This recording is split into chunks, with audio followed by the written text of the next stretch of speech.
Right, మరో breaking news చూస్తున్నాం. తెలంగాణ సర్కార్ మద్యం ప్రియులకు షాక్ ఇవ్వనుంది.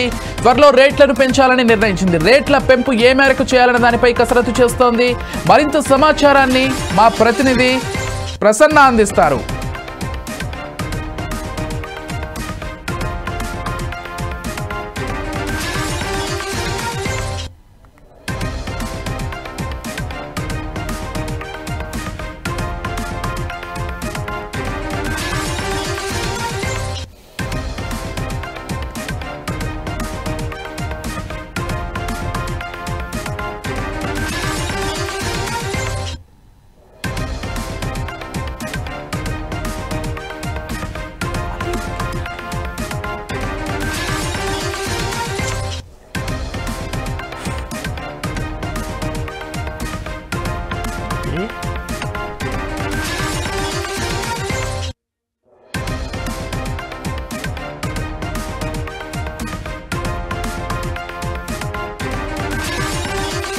రైట్, బ్రేకింగ్ న్యూస్ చూస్తున్నాం. తెలంగాణ సర్కార్ మద్యం ప్రియులకైతే షాక్ ఇవ్వనుంది.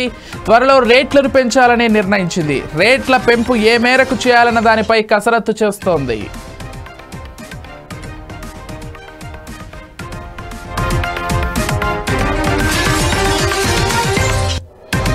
రైట్, మొత్తంగా తెలంగాణ సర్కార్ అయితే మద్యం ప్రియులకు షాక్ ఇవ్వనుంది. మద్యం రేట్లను పెంచాలని తెలంగాణ సర్కార్ ఇప్పటికే నిర్ణయం తీసుకున్నట్లుగా తెలుస్తోంది. అయితే ఏ మేరకు రేట్లు పెంచాలి అనే దానికి సంబంధించి ఇంకా సర్కార్ ఆలోచిస్తున్నట్లుగా సమాచారం అందుతోంది. అయితే రాష్ట్రంలో ఉన్నటువంటి ఆర్థిక స్థితిని మరింత మెరుగుపరచాలనేటువంటి ఒక ఉద్దేశంలో భాగంగానే ఈ నిర్ణయాన్ని తీసుకున్నట్లుగా ఇప్పటికే విశ్లేషకులు అయితే భావిస్తున్నారు. మొత్తంగా అయితే మద్యం ప్రియులకు ఒక విధంగా ఒక బిగ్ షాకింగ్ న్యూస్ అనేది చెప్పుకోవాలి.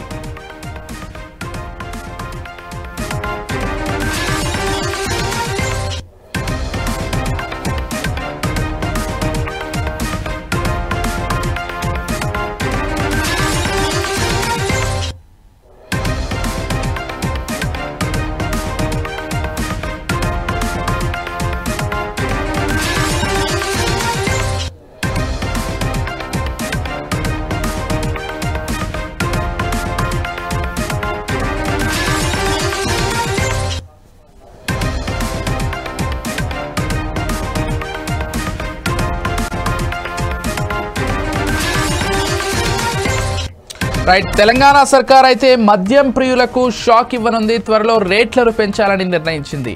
రేట్ల పెంపు ఏ మేరకు చేయాలన్న దానిపై కసరత్తు చేస్తున్నట్లుగా తెలుస్తోంది.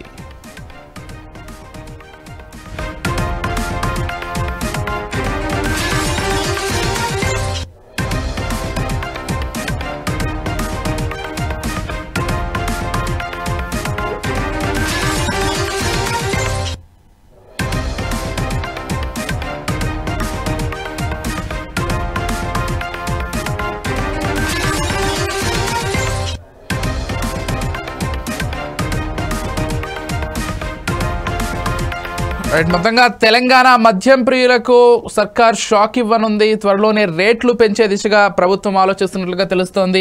ఇదే అంశానికి సంబంధించి మరింత సమాచారం ఇచ్చడానికి మా ప్రతినిధి ప్రసన్న ఫోన్ ద్వారా సిద్ధంగా ఉన్నారు. చెప్పండి ప్రసన్న. ఎస్ విజయ్, వాస్తవానికి మద్యం తయారీదారులకు ప్రభుత్వం చెల్లిస్తున్న ధరలను ఎక్సైజ్ చట్టం ప్రకారం ప్రతి 2 ఏళ్లకోసారి సమీక్షించాల్సి ఉంటుంది. దీనికోసం టీజీబీసీఎల్ గతంలోనే త్రిసభ్య కమిటీ నియమించింది. హైకోర్టు విశ్రాంత న్యాయమూర్తి అధ్యక్ష ఏర్పడిన కమిటీలో రిటైర్డ్ ఐఏఎస్ అధికారితో పాటు ఒక చార్టెడ్ అకౌంట్ కూడా సభ్యులుగా ఉన్నారు. మద్యం తయారీదారులు చెల్లించాల్సిన ధరల పెంపుపై కమిటీ గత 6 నెలలుగా అధ్యయనం చేస్తుందని చెప్పొచ్చు. రాష్ట్రంలో మొత్తం 51 మద్యం తయారీ కంపెనీలు ఉండగా ఈ త్రిసభ్య కమిటీ పలుమార్లు మద్యం తయారీదారులతో సమావేశమై మద్యం ధరలపై వారి సూచనలు స్వీకరించి ఈ రోజు వారు మద్యం ధరలు పెంచడానికి నిర్ణయం తీసుకున్నట్టు తెలియవస్తోంది. Right, thank you Prasanna Kumar.